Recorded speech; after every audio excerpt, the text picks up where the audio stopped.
Hello दोस्तों, welcome to another video on IAS code. मेरा नाम है हिमांशु गुप्ता और इस वीडियो में हम देखेंगे उन क्वेश्चंस को जो आईएएस कोड से रिलेटेड है।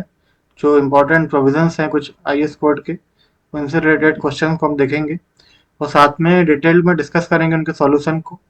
और साथ में जो भी इम्पोर्टेंट जानकारी होगी उन क्वेश्चन से रिलेटेड, जो भी इम्पोर्टेंट डेटा होगा वो मैं आपको बताऊंगा इस वीडियो में। तो अगर आप SSC JE, UP triple SC JE या कोई भी ए जेई की एग्जाम की तैयारी कर रहे हैं तो ये वीडियो बहुत हेल्पफुल होने वाला है आपके लिए। और अगर आप हमसे जुड़ना चाहते हैं तो आप प्ले स्टोर से हमारी एप्लीकेशन डाउनलोड कर सकते हैं, टीम एमसीक्यू एप्लीकेशन। या आप यूट्यूब पे हमसे जुड़ सकते हैं टीम एमसीक्यू चैनल पर, या टेलीग्राम पर भी हमारा चैनल है टीम एमसीक्यू, यहाँ पर जुड़ सकते हैं आप हमसे। तो स्टार्ट करते हैं हम पहले क्वेश्चन से। देखते हैं क्वेश्चन नंबर 1 क्या बोल रहा है। Which of the following does not correspond to the recommendation of IRC. IRC की रिकमेंडेशन नहीं है बोल रहा है, क्या नहीं है। आईआरसी 37 बोला है। For payment thickness determination by California bearing ratio, CVR ratio की बात किया है और कौन सी रिकमेंडेशन नहीं है बोल रहा है। क्या क्या पॉइंट दिया हुआ है। CVR test are to be conducted in situ field. जब जो सीवीआर टेस्ट होता है वो हम लैब में हम परफॉर्म करते हैं और हम रिमोल्डेड जो हमारी क्ले होती है, सॉइल होती है, उसमें परफॉर्म करते हैं रिमोल्डेड में। ठीक है। जो हम कंडीशन है वो कोशिश करते हैं कि जो फील्ड की कंडीशन है वो हम अपने लैब में बना पाए। बाकी हम उसको लैब में ही करते हैं। तो इन सितु तो नहीं होता है ये वाला, ये रिकमेंडेशन नहीं, तो ये आंसर होना चाहिए। बाकी पॉइंट देखते हैं। At least 3 sample should be tested on each type of soil at the same density and moisture content. तो 3 सैंपल, सही बात है, 3 सैंपल कम से कम टेस्ट करने पड़ते हैं हमको। ठीक है, सेम डेंसिटी और मॉइस्चर कंटेंट में ये रिकमेंडेशन होती है। The top 50 centimetre of subgrade should be compacted at least 95 to 100% of proctor density. जो टॉप की जो 50% सॉरी 50 सेंटीमीटर की जो लेयर होती है उसको 95 to 100% हमको कॉम्पैक्ट करनी पड़ती है। क्यों? ताकि रटिंग ना हो। ठीक है, मतलब डिप्रेशन ना हो, जब लोड आए इसके ऊपर तो डिप्रेशन ना आए यहाँ पे। Which of for the design of the subgrade soil sample should be compacted at optimum moisture content to Proctor density. सही बात है, जो वाटर कंटेंट होना चाहिए ओएमसी के बराबर होना चाहिए, ऑप्टिमम मॉइस्चर कंटेंट के बराबर, और डेंसिटी प्रॉक्टर डेंसिटी से। तो बाकी जो रिकमेंडेशन सही है तो ये वाला आपका आंसर हो जाएगा, ये रिकमेंडेशन नहीं होती है। ठीक है, और कुछ पॉइंट्स देख लेते हैं। पॉइंट ये क्या बोल रहा है। देखो, जो कंडीशन है आपकी वो फील्ड कंडीशन को रिप्रेजेंट करना चाहिए, जो आपकी लैब की कंडीशन होंगी। ठीक है, साथ में 6 से 8 आपको एवरेज लेना है सीवीआर वैल्यूज की। ठीक है, और जो टॉप की जो 500 mm या 50 सेंटीमीटर की जो लेयर होती है उसको हमें स्टेबलाइज करना होता है, कॉम्पैक्टेड करना होता है अच्छे से, ताकि रटिंग ना हो। ठीक है, उसके अलावा ये भी सेम पॉइंट है। तो जो जो ये पॉइंट था कि इन सितु होती है, इन सितु नहीं होती थी, ये आंसर हो जाएगा ये वाला पॉइंट। अगला क्वेश्चन देखते हैं। Question number 2। As per I S 10262 2019, the water to powder ratio, water to powder, ठीक है, ratio is expected to be between blank for designing of self compacted concrete mix. देखो, ये जो पाउडर टर्म यूज किया ये क्या होता है। देखो, जो हमारे कंक्रीट के अंदर बहुत सारे इंग्रेडिएंट्स होते हैं, ठीक है, मतलब सीमेंट है, सैंड है, एग्रीगेट है, तो उसमें से पाउडर हम किसको बोलेंगे, जिस पार्टिकल का साइज 0.125 mm से लेस होगा। ठीक है, लेस देन 0.125 mm, जिस भी पार्टिकल का साइज होगा हमारे कंक्रीट में उसको हम पाउडर में कंसीडर करेंगे। तो ये क्या हो सकता है। डेफिनेटली सीमेंट तो इसमें आएगी, सीमेंट के जो पार्टिकल्स हैं इसमें होंगे। ठीक है, तो अब जो हम एडमिक्सचर यूज करते हैं उसके पार्टिकल्स आपको इससे छोटे मिल जाएंगे, जिसको हम पाउडर में कंसीडर करेंगे एडमिक्सचर के। और साथ ही में जो हमारा एग्रीगेट के कुछ पार्टिकल्स हो सकते हैं, जो सैंड के, फाइन एग्रीगेट के, तो उसके पार्टिकल्स आपको पाउडर में मिल सकते हैं। तो ये जो चीजें होती है ना, ये होती है पाउडर में। तो आपको रेशो बताना है कि आप वाटर, वाटर ये हम वॉल्यूम में लेते हैं, वाटर अपॉन पाउडर, ये वाला रेशो ही पूछ रहा है कितना होता है। ये वॉल्यूम में होता है, ध्यान रखें इसको। तो ये जो रेशो होता है ये होता है 0.85 to 1.1। ठीक है, तो ये हो जाएगा आपका आंसर। यहाँ पे देखते हैं। देखो, ये भी वही बोल रहा है जो पार्टिकल स्मॉलर देन 0.125 mm उसको बोलेंगे हम पाउडर। ठीक है, जो रेशो होना चाहिए 0.85 से 1.11 के बीच में होना चाहिए। तो ये आपका आंसर है। अगला क्वेश्चन देखते हैं। क्वेश्चन नंबर 3, ये क्या बोल रहा है? अकॉर्डिंग टू IS 1314, ये किसके लिए होता है? ये होता है प्री स्ट्रेस कंक्रीट के लिए होता है। ये इंपॉर्टेंट कोड है ये। The ultimate shear resistance of a section uncracked in flexure. क्या बोल रहा है? अल्टीमेट शियर रेजिस्टेंस बोल रहा है किसके लिए? अनक्रैक्ड के लिए और फ्लेक्सर में। तो क्या होता है? वो होता है 0.67 BD। ये जो डी होता है ये होता है टोटल डेप्थ वाला। ठीक है, तो ये वाला नहीं होगा आंसर, ये वाला भी नहीं होगा। साथ में रूट के अंदर में क्या होता है? ये 0.8 नहीं होता है, FT का स्क्वायर होता है। तो ये वाला आंसर आपका हो जाएगा 0.67 BD FT का स्क्वायर प्लस 0.8 FCP FT। ये जो ये टी होता है ये क्या होता है? ये टेंसाइल स्ट्रेस होती है, प्रिंसिपल टेंसाइल स्ट्रेस मिनिमम।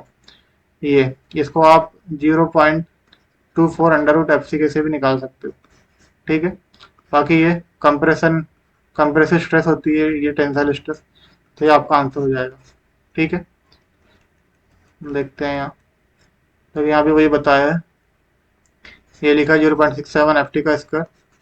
ठीक है, किसके लिए होता है? ये अनक्रैक्ड सेक्शन फ्लेक्सर में और अल्टीमेट शियर रेजिस्टेंस के लिए फॉर्मूला होता है ये। ठीक है, देखो ये FT का फॉर्मूला 0.24 FC का under root FCK, minimum principal tensile stress होती है। उसके अलावा FCP कंप्रेसिव स्ट्रेस होती है एट सेंट्रोइडल एक्सिस पे। ठीक है, जो सेंट्रोइडल एक्सिस होती है आपकी, वहां पे कंप्रेसिव स्ट्रेस होती है FCP। ठीक है, देखते हैं अगला क्वेश्चन। अगले क्वेश्चन के पहले कुछ इंपॉर्टेंट अपडेट आपके लिए। अगर आप SSC JEE मेंस की तैयारी कर रहे हैं, ठीक है, या फिर करना चाहते हैं, तो ये कुछ कोर्सेस और टेस्ट सीरीज हमने लॉन्च करके रखी हुई है। आप ये MQPP कोर्स पे इनरोल कीजिए। यहाँ पे आपको 300 प्लस आवर की क्लासेस मिलेंगी, लेक्चर्स मिलेंगे, जिसमें क्वेश्चन की प्रैक्टिस करवाई जाएगी। और जो क्वेश्चन हमने लिए हुए हैं, ये बिल्कुल ये वो क्वेश्चन है जिनसे आपकी जो इम्पोर्टेंट टॉपिक्स हैं हर एक सब्जेक्ट के और इम्पोर्टेंट कॉन्सेप्ट है, लगभग सब कुछ आपको कंप्लीट हो जाएगा इन क्वेश्चन के थ्रू। तो अगर आपको इफेक्टिव तरीके से प्रैक्टिस करना है तो इस कोर्स पे आप बाय कीजिए। और अपनी प्रिपरेशन को अगर आप टेस्ट करना चाहते हैं तो इस टेस्ट सीरीज को बाय कीजिए। इसको डिजाइन किया गया है एग्जाम के पैटर्न पर और एग्जाम की डिफिकल्टी लेवल पे, तो ये आप बाय कर सकते हैं। अगर आपको ये अलग अलग बाय करना है तो अलग अलग ऑप्शन भी है। ठीक है, बहुत ही अफोर्डेबल प्राइस में अवेलेबल है। और साथ में अगर आपको एक साथ बाय करना है दोनों को, तो हमारे कॉम्बो आप ले सकते हैं, जिसमें आपको MPQQ और टेस्ट सीरीज दोनों एक साथ मिल जाएंगी। ठीक है, तो इसको बाय करने के लिए आपको हमारी टीम MCQ की एप्लीकेशन डाउनलोड करना है प्ले स्टोर से, तो इसमें इनरोल कर सकते हो आप। ठीक है, तो आते हैं अगले क्वेश्चन में। The correct statement regarding the compressive strength test of concrete. Compressive strength test की बात किया है। ठीक है, हम कंक्रीट की कंप्रेसिव स्ट्रेंथ कैसे निकालते हैं? हम निकालते हैं क्यूब को टेस्ट करके। ठीक है, याद होगा आपको। और क्यूब का साइज क्या होता है? 150 mm by 150 mm by 150 mm होता है। ठीक है, 150 बाय 150। तो एक ये ऑप्शन में दिया है, एक ये ऑप्शन में दिया है। साथ में क्या बोला है? Maximum coarse aggregate size 38 mm। बिल्कुल सही बात है, जो आपको एग्रीगेट यूज करना है कंक्रीट में वो 38 mm से ज़्यादा बड़ा नहीं होना चाहिए। तो ये 38 mm। ठीक है, यहाँ भी सेम दिया हुआ। उसके बाद में दिया ग्रेजुअल लोड। ग्रेजुअल लोड हम अप्लाई करते हैं और रेटिंग क्या होना चाहिए? रेट उसका 14 न्यूटन पर mm स्क्वायर पर मिनट। ये बिल्कुल सही बात है, जो उसका रेट होता है ग्रेजुअल लोड का वो होता है 14 न्यूटन पर mm स्क्वायर पर मिनट का हम के रेट से लोडिंग अप्लाई करते हैं। ये 24 जो दिया है ये रॉन्ग है, तो आपका सही आंसर हो जाएगा ए वाला। ठीक है, आते हैं अगले क्वेश्चन में। देखो यहाँ भी वही बताया हुआ है, जो साइज होता है नॉमिनल, ये हमारा स्पेसिफन का ये 150 बाय 150 बाय 150 का होता है और 38 mm का मैक्सिमम साइज होता है एग्रीगेट का। ये बोल रहे हैं कि अगर आपका जो एग्रीगेट का साइज अगर मैक्सिमम 20 mm से लेस है, ठीक है, तो आप 100 बाय 100 का भी यूज कर सकते हैं। ठीक है, नॉर्मल कंडीशन में हम यही वाला यूज करते हैं। उसके अलावा वो जो क्यूब होते हैं उनको अगर हमको उसकी रेट की जो उसकी स्ट्रेंथ गेनिंग की जो रेट अगर हमको निकालना है कि क्यूब किस रेट से स्ट्रेंथ गेन कर रहा है, तो आप उसको क्या करते हो 7 दिन में या कई बार 3 दिन में भी आप उसको टेस्ट करते हो। तो ये 7 दिन में टेस्ट करोगे तो आपको कम से कम 2/3 आपको स्ट्रेंथ मिलना चाहिए उस क्यूब की, ठीक है। तो जो आपको 28 दिन में स्ट्रेंथ मिलने वाली है उसके रिस्पेक्ट में 2/3 होना चाहिए। तो 7 दिन में 28 दिन में आप चेक कर सकते हो, टेस्ट कर सकते हो उसको। उसके अलावा बोल रहा है कि स्पेसिमेन के नंबर टोटल 6 नंबर आपको लेने हैं।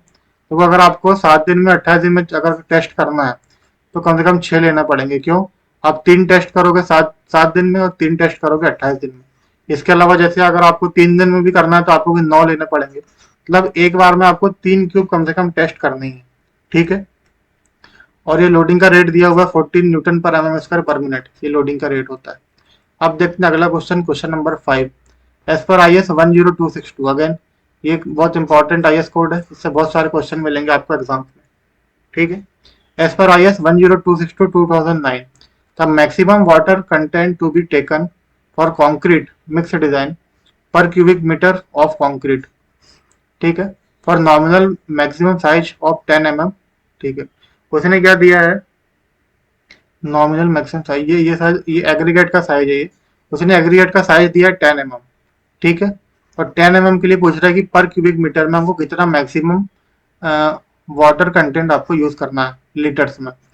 तो देखो क्या है कि एग्रीगेट के साइज के हिसाब से हमने अलग अलग डिफाइन करके रखा हुआ है अलग अलग वाटर कंटेंट को, वाटर कंटेंट कितना यूज करना है।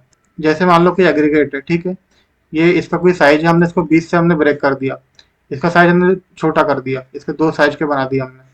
तो यहाँ जो उसका सरफेस एरिया था, ठीक है, इतना था।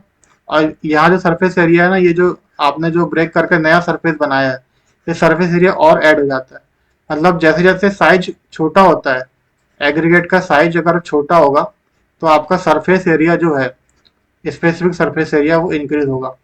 और ज्यादा सरफेस एरिया होगा मतलब ज्यादा आपको वाटर कंटेंट चाहिए, ठीक है। इसलिए हमने क्या किया हुआ है, एग्रीगेट के साइज के हिसाब से अलग अलग वाटर कंटेंट डिफाइन करके रखा हुआ है।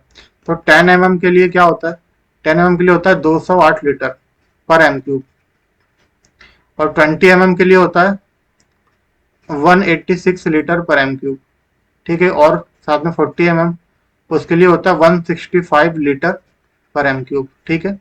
यहाँ पूछा हुआ 10 mm के लिए, तो हमारा हो जाएगा 208 लीटर, ठीक है। साथ में जो 86 है ये किसके लिए होता है, ये 20 mm के लिए होता है, 165 40 mm के लिए होता है, ठीक है। कुछ इंपॉर्टेंट इंफॉर्मेशन इसमें सेम यही बात लिखी हुई है। तो देखते हैं अगला question, question number 6। Which one of the following is not mention in IS 516 as in scope. तो IS 516 किसके लिए होता है, ये जब आपको स्ट्रेंथ निकालना होता है किसकी, कंक्रीट की, तब आपको ये कोड यूज करते हैं अपन। तो इसमें कौन कौन सी स्ट्रेंथ की बात किया हुआ है, एक तो कंप्रेसिव स्ट्रेंथ की बात है,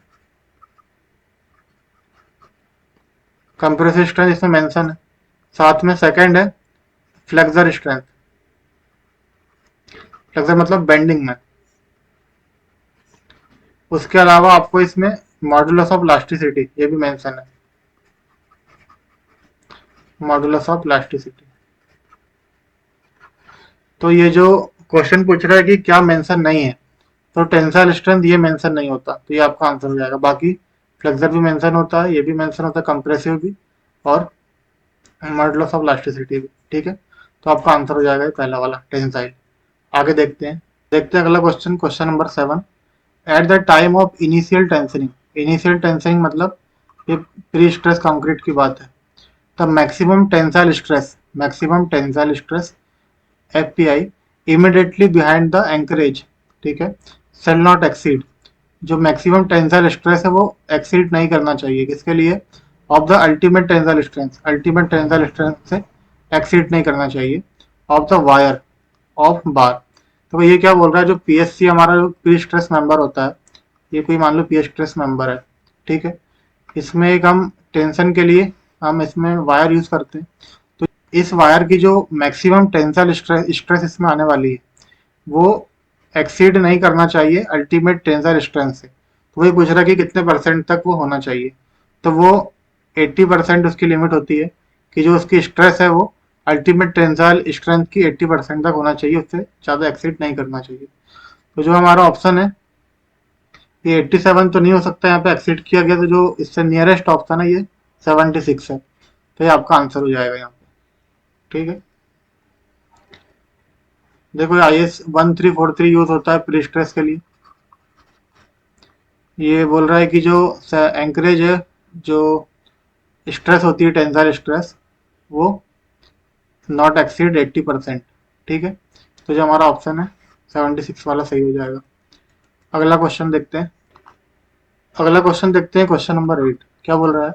एज पर IS 1343, ये होता है प्री स्ट्रेस के लिए 2012, for the type 3 structure the width of the surface cracks should not exceed. Surface crack की विड्थ बोल रहा है कितनी एक्सीड नहीं करना चाहिए में, for member expose to particularly aggressive environment, जो एग्रेसिव इन्वायरमेंट में एक्सपोज है।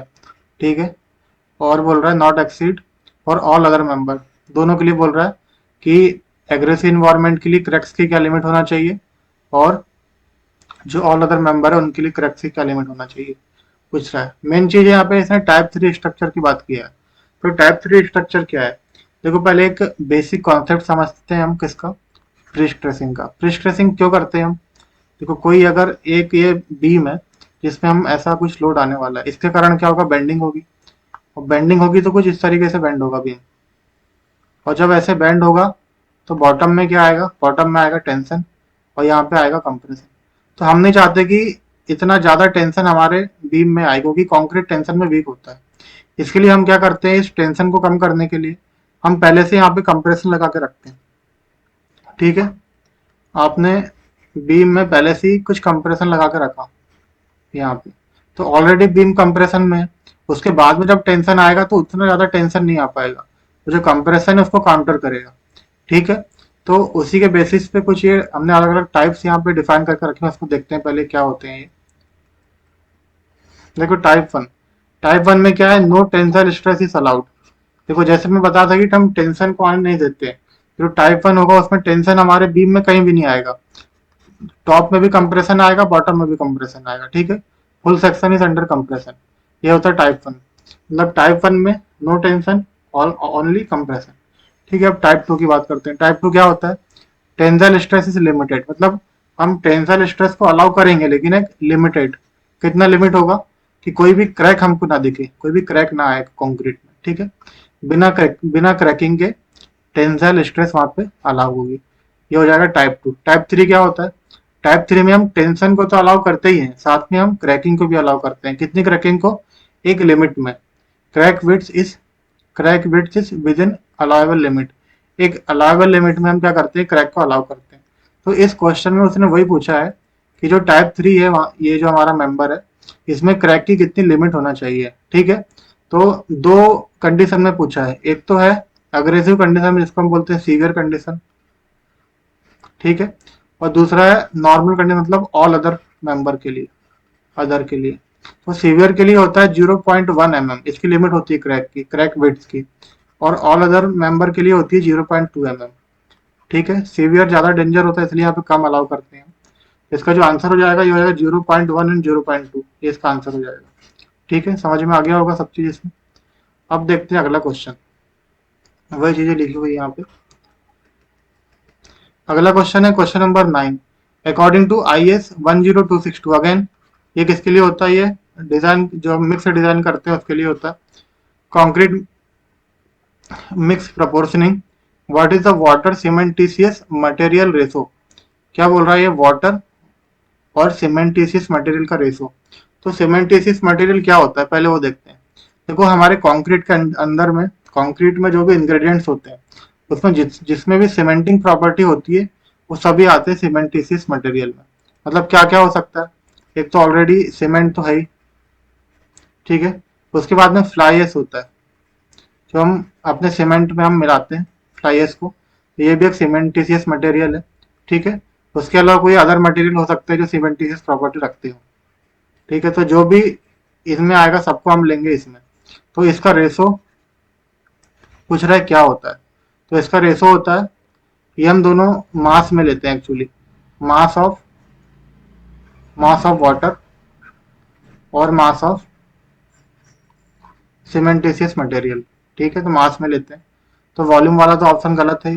उसके अलावा mass of the mixing water by combined mass of the cement and fly ash और अदर सीमेंटिशियस मटेरियल, ये वाला ऑप्शन सही है। इसमें कंबाइंड होगा किस चीज का होगा, ये जो भी मटेरियल होंगे सीमेंटिशियस मटेरियल, इनको कंबाइंड मास हम ले लेंगे, ठीक है। ये क्या बोल रहा है, mass of mixing water by the mass of cement. देखो ये होता है mass of water by mass of cement, ये आपने वाटर सीमेंट रेशो पढ़ा होगा, वाटर टू सीमेंट, ये वेट में होता है, ये होता है वाटर सीमेंट रेशो, ठीक है। तो इसका आंसर क्या हो जाएगा, इसका आंसर हो जाएगा बी वाला। देखो दो रेशो हमारे पास में होते हैं मेनली, एक वाटर सीमेंट रेशो, एक होता है वाटर सीमेंटिशियस मटेरियल रेशो। तो वाटर सीमेंट रेशो में आपको वाटर के साथ में सीमेंट लेना है, मास लेना है, मास या वेट भी ले सकते हो, वेट और मास एक ही है, यहाँ पे कोई इससे डिफरेंस नहीं आएगा। तो mass of cement, mass of water, mass of water upon mass of cement, ये होता है वाटर सीमेंट रेशो, ठीक है। वैसे ही अगर आपको वाटर के साथ में अगर आपने सीमेंटिशियस मटेरियल ले लिया तो ये वाला रेशो मिल जाएगा आपको, ठीक है, दोनों मास में लेंगे आप।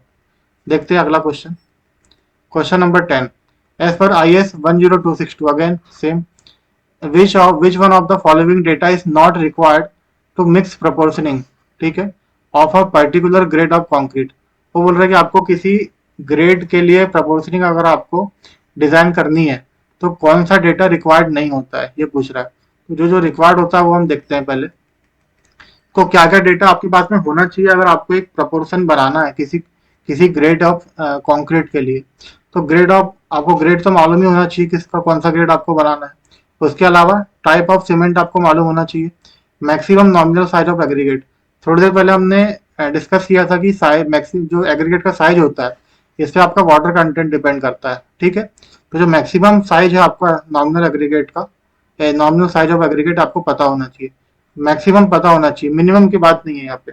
मिनिमम तो क्या होता है, हमारे पास मिनिमम साइज के बहुत सारे इंग्रेडिएंट ऑलरेडी है, तो मिनिमम का कोई मैटर नहीं है यहाँ पे, मैक्सिमम आपको पता होना चाहिए।